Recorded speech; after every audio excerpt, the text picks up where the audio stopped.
Hello guys, how are you doing. So इस episode की start होती है और हमें देखने के लिए मिलता है कि लुओ फेंग एक एग के सामने खड़ा हुआ था और यहाँ पर खड़े होके उसे काफ़ी ध्यान से देख रहा होता है, क्योंकि ये जो एग था धीरे धीरे करके इसके अंदर क्रैक्स पड़ रहे होते हैं। और साथ ही लुओ फेंग इसको देख के ये कह रहा होता है कि जो स्क्रब स्किन मैंने ऑप्शन के थ्रू गेन की थी, ऐसा लग रहा है कि अब ये ऑलमोस्ट इसका क्लोन जो है वो कंप्लीट होने वाला है, क्योंकि लुओ फेंग इसको क्लोन के अंदर तब्दील करने के बारे में सोच रहा था। एग यहाँ पर तुरंत ही क्रैक पड़ के फूट जाता है और उसके बाद हमें देखने के लिए मिलता है कि यहाँ पर धीरे धीरे करके कुछ जीन्स डेवलप हो रहे थे और ये जीन्स काफ़ी हद तक डेवलप्ड होके एक ह्यूमन की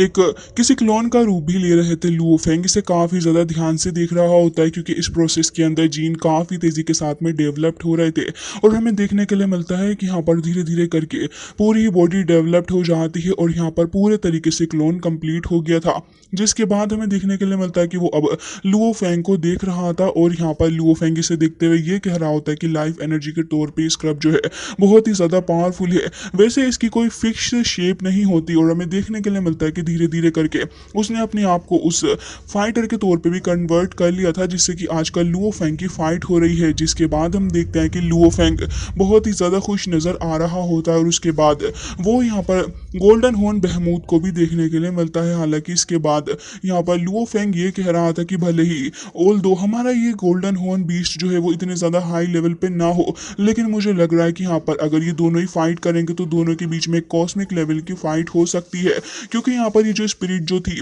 वो काफ़ी ज़्यादा स्ट्रांग होती है और क्लोन क्योंकि किसी भी शेप को ले सकता है, इसकी वजह से काफ़ी ज़्यादा ईजी लुओ फेंग के लिए रहेगा। हालांकि इसके बाद लुओ फेंग ये भी कह रहा था कि ये जो सीक्रेट कोड होता है अपने अंदर कंटेन करके रखता है और ये ओरिजिनल लॉ ऑफ स्पेस है। जिसके बाद हम ये देखते हैं कि अब वो ये कह रहा होता है कि मेरी मेमोरी के हिसाब से रोंगजुन की जो स्पिरिट है वो आपकी आसानी के साथ में चेंज हो सकती है और डिटेल्स जो है बॉडी की वो भी बहुत ही ज़्यादा आसानी से अब कैच की जा सकती है, क्योंकि अब यहाँ पर लुओ फेंग के साथ में उसका सेकंड क्लोन आ चुका था और वो यहाँ पर एक थर्ड क्लोन के अंदर भी कन्वर्ट हो जाता है, जिसे देखने के बाद लुओ फेंग बहुत ही ज़्यादा खुश भी नज़र आ रहा था, क्योंकि अब उसके सपोर्ट के लिए यहाँ पर अपना क्लोन भी है और हमें देखने के लिए मिलता है कि उसको गोल्डन हॉर्न बहमूद की पावर भी मिल चुकी थी। जिसकी वजह से यहाँ पर लुओ फेंग ये सोच रहा होता है कि अब तो घबराने की कोई बात ही नहीं है, क्योंकि अब मैं खुद भी रोंगजुन की तरह हो सकता हूँ, क्योंकि रोंगजुन अपने आप को और भी ज़्यादा पावरफुल तरीके से फाइट करने में इसलिए समर्थ हो जाता है क्योंकि उसके पास में कैपेबिलिटीज़ है अपने क्लोन को बनाने की। और अब हमें देखने के लिए मिलता है कि लुओ फेंग इस क्लोन को देखने के बाद बहुत ही ज़्यादा खुश भी था।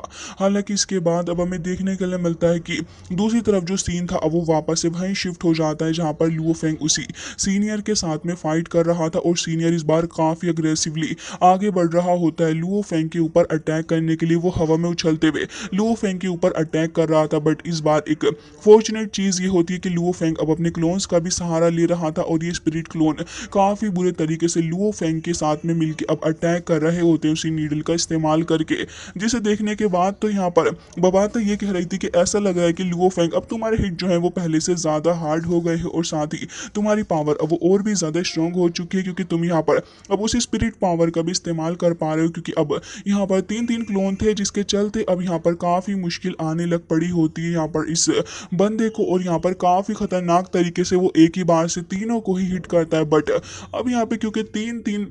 फाइट करने वाले थे तो अब इसमें इतनी ज़्यादा प्रॉब्लम नहीं हो रही होती। और हमें देखने के लिए मिलता है कि यहाँ पर लुओ फेंग भी काफ़ी ज़्यादा खुश नज़र आ रहा था। इवन बबाता भी यहाँ पर आ जाती और कह रही थी कि सीनियर ऐसा लग रहा है कि अब आपको केयरफुल रहना होगा, क्योंकि अब आपको कोई भी नहीं बचा सकता। थोड़ी सी भी गलती अगर आप करते हैं तो फिर आप अब काफ़ी ज़्यादा बड़ी परेशानी के अंदर भी फंस सकते हो। लेकिन सीनियर वो भला कहाँ ही बबाता की बातों को सीरियसली ले रहा था, जिसके चलते अभी हमें देखने के लिए मिलता है कि वो लगातार स्ट्रगल ऐसे ही करता जा रहा होता है। और यहाँ पर वो ये कह रहा था कि मैं इतनी ज़्यादा आसानी से नहीं हार सकता, काफ़ी गुस्से से आगे बढ़ता और काफ़ी तेज़ी के साथ लुओ फेंग को फिस्ट के थ्रू हिट करने वाला था, लेकिन लुओ फेंग उससे बच जाता है और दूसरी तरफ से उसका सेकंड क्लोन भी आ, लेकिन वो सीनियर भी कुछ कम नहीं था, वो भी काफ़ी तेज़ी के साथ आगे बढ़ते हुए किक मारता है, जिसके थ्रू वहाँ पर लुओ फेंग जो था वो यहाँ पर काफ़ी दूर जाकर गिरता है। और इसके बाद अब वो लुओ फेंग के ऊपर भारी पड़ने के बारे में सोच रहा था, लेकिन वो सिर्फ सोच रहा होता है, क्योंकि अब यहाँ पर लुओ फेंग के 5 क्लोन्स आ चुके थे, तो अब वो कहाँ कहाँ और किस किस को पीटेगा, जिसके चलते अब लुओ फेंग की डोमिनेंस इस मैच के अंदर साफ नजर आ रही थी, जहां पर वो लुओ फेंग को उठा उठा के पटक रहा होता है और अपने हाथ पैरों को भी अब टाइट करने लग पड़ा था। लेकिन लुओ फेंग वहां पर उठ के खड़ा हो जाता है और हमें देखने के लिए मिलता है कि इस बार काफी तेजी के साथ आगे बढ़ते हैं उसके सारे के सारे क्लोन्स और अब यहाँ पर अटैक करने लगे थे। उसके क्लोन काफी ज्यादा स्ट्रांग भी हो रहे होते हैं, जिसके चलते यहाँ पर वो ये कहने लग जाते हैं कि भले ही तुम एक ह्यूमन हो, तुम्हारे पास में स्पिरिचुअल बॉडी हो, लेकिन मैं तुमसे ज्यादा पावरफुल हूँ। जिसके साथ ही वो ये भी कह रहे होते हैं कि तुम्हारे और मेरे बीच का जो गैप है ये कभी भी कवर नहीं हो सकता। हालांकि वो बातों करने में इतने ज्यादा व्यस्त हो चुके होते हैं कि लुओ फेंग को अब मौका मिल चुका था और वो धड़ाधड़ चारों ही तरफ से अटैक कर रहा था। बट ये सीनियर ये भी काफी फ्रस्ट्रेट हो चुका था और इसकी फ्रस्ट्रेशन फाइट के अंदर साफ नजर आ रही थी, क्योंकि वो लगातार अटैक करने के चक्कर में चारों ही तरफ को हाथ पैर चला रहा था और यही उसकी सबसे बड़ी गलती होने वाली थी, क्योंकि अगर वो चारों ही डायरेक्शन के अंदर फाइट करेगा तो फिर इससे तो उसके लिए सबसे ज़्यादा बड़ी प्रॉब्लम यही है कि यहाँ पर उसको बहुत ही ज़्यादा नुकसान होगा। लेकिन हमें देखने के लिए मिलता है कि वो अभी भी काफ़ी इजीली फाइट कर पा रहा होता है। लुओ फेंग को तो उठा के काफ़ी दूर फेंक कर मारता, इवन उस जगह को ही उसने डिस्ट्रॉय कर दिया था। लेकिन अभी भी लुओ फेंग उठकर खड़ा हो जाता है। लुओ फेंग ये कह रहा होता है कि अभी ये ओवर नहीं हुआ, जिसके बाद हम देखते हैं कि अब तो लुओ फेंग अपने गोल्डन हॉर्न बहमूद यानी कि अपने ट्रम्प कार्ड को भी समन कर लेता है और अब अपने ट्रम्प कार्ड का इस्तेमाल करने वाला था। हालांकि हमें देखने के लिए मिलता है कि अब सीनियर भी अब अपने गोल्डन हॉर्न बहमूद को देख के कुछ देर के लिए तो शौक में ही आ जाते हैं, लेकिन अभी यहाँ पर असली तमाशा बाकी था, क्योंकि यहाँ पर जो अपना गोल्डन हॉर्न बहमूद होता है उसने कास्ट कर लिए थे अपने 7 क्लोन्स को। जिसके बाद यहाँ पर लुओ फेंग कह रहा था कि ऑल दो ह्यूमन जो है वो 5 फॉर्म्स को कास्ट कर सकता है, लेकिन मेरा गोल्डन हॉर्न बहमूद ये आराम से 9 फॉर्म को कास्ट कर सकता है। जिसके बाद तो अब यहाँ पर इस सीनियर की धज्जियां उड़ने वाली थी और वो चारों ही डायरेक्शन के अंदर देख रहा होता है। लुओ फेंग को देखते हैं जो कि काफी खुश नजर आ रहा था और कह रहा होता है कि सीनियर प्लीज मुझे एडवाइस करिए। जिसके बाद अपना गोल्डन हॉर्न बहमूद काफी ज्यादा चिल्लाने लग जाता है। अब इसके बाद हमें दूसरी साइड का सीन दिखाया जाता है, जहां पर हमें देखने के लिए मिलता है कि यहाँ पर नोलानसन हिल फैमिली का लीडर खड़ा हुआ था और वो काफी ज्यादा हाफता हुआ सांस ले रहा होता और कह रहा था कि तुम अब तो लॉर्ड बन चुके हो गैलेक्सी के, तुम्हारे पास में बिलियन ऑफ प्लेनेट है और तुम इन सारे के सारे प्लैनेट्स को ही कमांड कर सकते हो। तुम्हारी स्ट्रेंथ अब मुझसे कहीं ज्यादा हो चुकी है और अगर मैं ऐसे ही अपने एनिमी की टेरिटरी के अंदर रहूंगा तो फिर काफी ज्यादा चांसेस हैं कि मैं यहाँ पर परेशानी में फंस जाऊं। उसकी हालत काफी खराब थी और वो यही सोच रहा होता है कि अब मुझे यहाँ से निकलना होगा। तभी हमें देखने के लिए मिलता है कि यहाँ पर एक और रोबोट यहाँ पर मौजूद था और वो ये कह रहा होता है कि मैंने सारा का सारा ह्यूज डाटा और एल्गोरिदम को डिस्कस किया है और मैंने इसको पूरे तरीके से एनालाइज भी कर लिया। लेकिन मुझे ऐसा लग रहा है कि अगर आप ब्लैक ड्रैगन एम्पायर के अंदर रहेंगे तो फिर ये आपके लिए सबसे बड़ा खतरा हो सकता है। जितना जल्दी हो सके यहाँ से निकल जाइए। ये सुनने के बाद तो नोलानसन हिल फैमिली के जो लीडर था उसकी हालत काफी खराब हो चुकी थी। वो अपनी चेयर पे जैसा का तैसा बैठा रह जाता है और यहाँ पर उसे देख के ऐसा लग रहा होता है कि बंदा बेहोशी हो गया है। जिसके साथ ही हमें देखने के लिए मिलता है कि वो जो रोबोट था वो उससे भी ज्यादा परेशान हो गया था,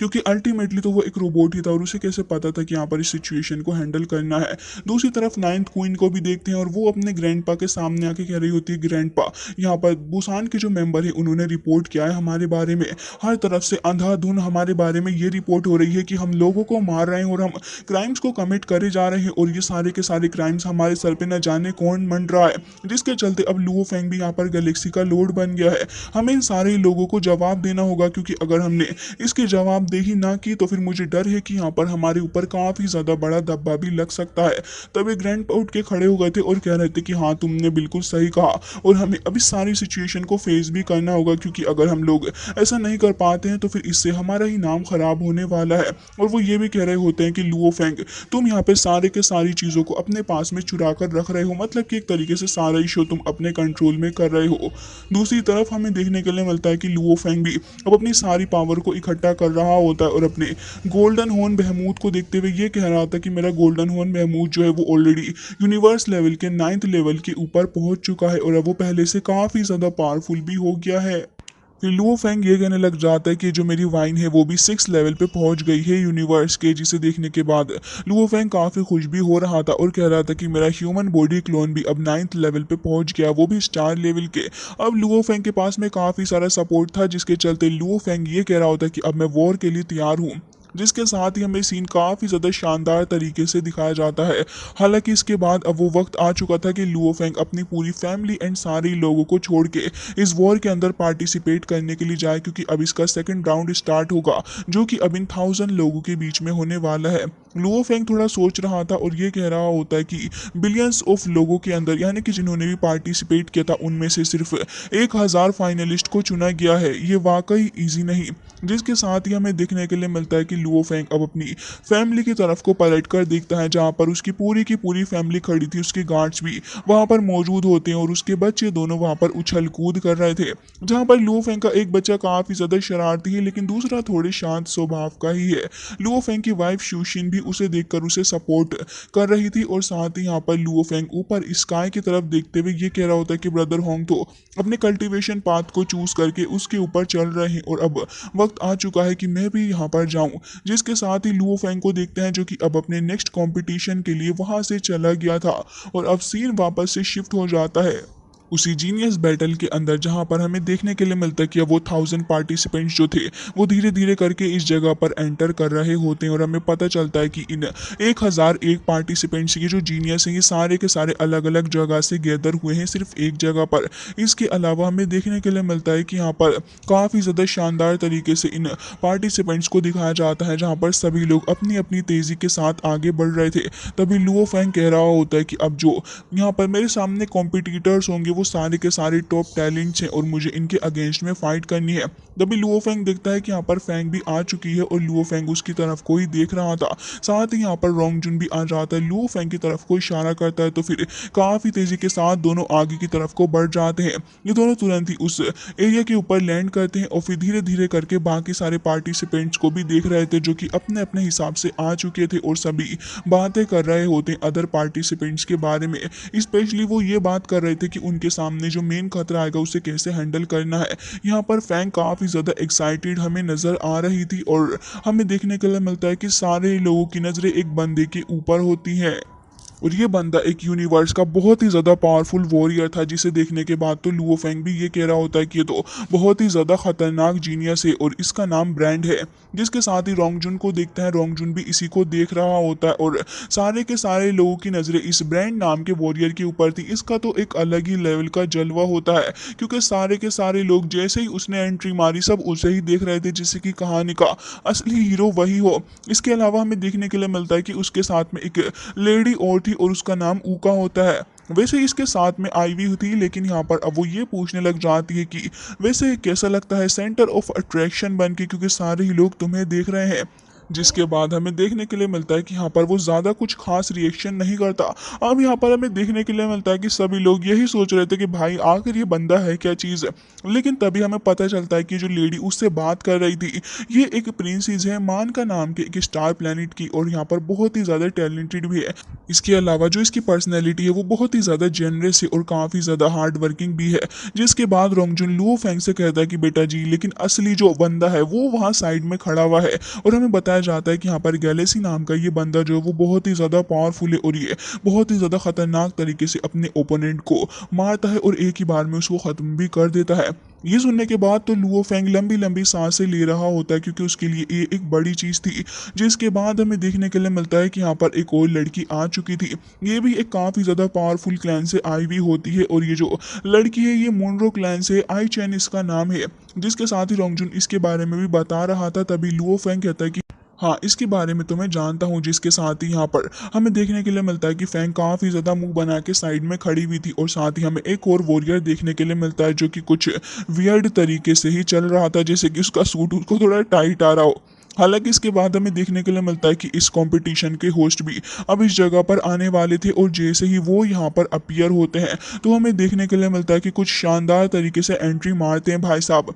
हालांकि यहाँ पर हमें देखने के लिए मिलता है कि जैसे ही वो अपनी आईज ओपन करते हैं तो आसपास ढेर सारा प्रेशर रिलीज होने लगा था और ये प्रेशर ऐसा था कि लोग ढंग से सांस भी नहीं ले पा रहे थे। इवन वो जो प्रिंस थी थी वो भी ढंग से सांस नहीं ले पा रही होती। इवन यहाँ पर जो बंदा जिसके बारे में अभी कुछ वक्त पहले रोंगजुन ने बताया था वो भी ऐसे ही सफोकेटेड होकर सांस ले रहा होता है। सभी लोग इसके बारे में बात करते हुए ये कह रहे थे कि ये कितना ज़्यादा खतरनाक है। तभी रोंगजुन कहता है कि ये जो 9 रियल्म का वनरेबल मास्टर है और बहुत ही ज़्यादा खतरनाक और पावरफुल है ये। हालांकि उसका प्रेशर जो था वो बहुत ही ज़्यादा खतरनाक लेवल का होता है, लेकिन अब वो धीरे धीरे करके उस प्रेशर को शांत करवाने लगा था, क्योंकि आसपास जितने भी वॉरियर मौजूद होते हैं सभी की हालत उसके प्रेशर से ख़राब हो रही थी। और लुओ फेंग तो अब मुंह खोल खोल के सांस ले रहा होता है, क्योंकि उसकी हालत अब इतनी ज़्यादा ख़राब हो चुकी थी कि वो ढंग से यहाँ पर सांस भी नहीं ले पा रहे थे, जिसके चलते वो मास्टर तुरंत ही अपने सारे ही प्रेशर को ख़त्म करते हैं। और यहाँ पर लुओ फेंग और फेंग वापस से एक बार फिर नॉर्मल सी सिचुएशन में आ गए थे। इवन फेंग ताना मारते हुए कह रही थी कि कुछ इमोर्टल तो इसके सामने टिक भी नहीं सकते। तभी लुओ फेंग कह रहा था कि किसके बारे में बात कर रही हो, तो वो कह रही थी कि कुछ नहीं, मैं तो बस कुछ लोगों के बारे में बात कर रही हूँ। जिसके बाद लुओ फेंग अब फाइनली इस मास्टर के पास को देखने लग गया था, जो कि अब सभी के सामने अनाउंस करते हुए ये कह रहा होता है कि आप सभी में से जो 1000 लोग सिलेक्ट हुए हैं वो काफ़ी ज़्यादा पावरफुल है, और मैं ये चाह रहा हूँ कि मैं सबके सामने आप जीनियस को कॉन्ग्रेचुलेट करूँ। और अब जो कंपटीशन होने वाला है वो एक काफ़ी ज़्यादा खतरनाक लेवल पे होगा, क्योंकि आपका सेकंड स्टेज जो है वो बहुत ही ज़्यादा खतरनाक और टैलेंटेड लोगों के लिए होगा। जिसके बाद वो ये कहने लग रहा था कि 1001 कंट्री के अंदर से हमने 1000 लोगों को हर एक कंट्री के अंदर से चुना है। इसके चलते आप लोग टोटल में 1,80,000 हो चुके हैं, और ये सारे के सारे जीनियसिस मुझे पता है कि बहुत ही ज़्यादा पावरफुल हैं। इस कंपटीशन के अंदर इस स्टेज में मैं सभी को काफ़ी ज़्यादा वेलकम करना चाहूँगा।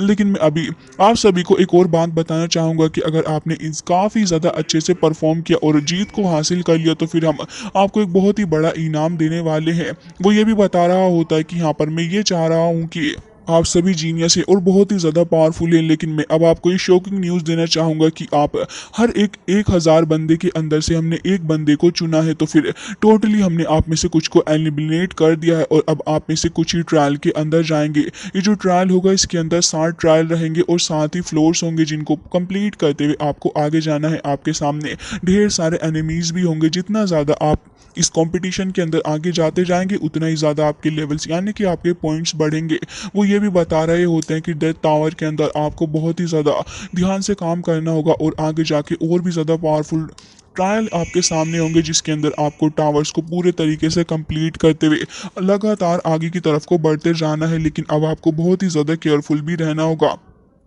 लुओ फेंग काफ़ी ज़्यादा ध्यान से उसकी बातें सुन रहा था, और बाकी सारे जीनियसिस भी बहुत ही ध्यान से उसकी बातें सुन रहे होते हैं। तब वो ये कहता है कि फाइनली मैं अब आपको एक चीज़ ये बताना चाहूँगा, क्योंकि हमने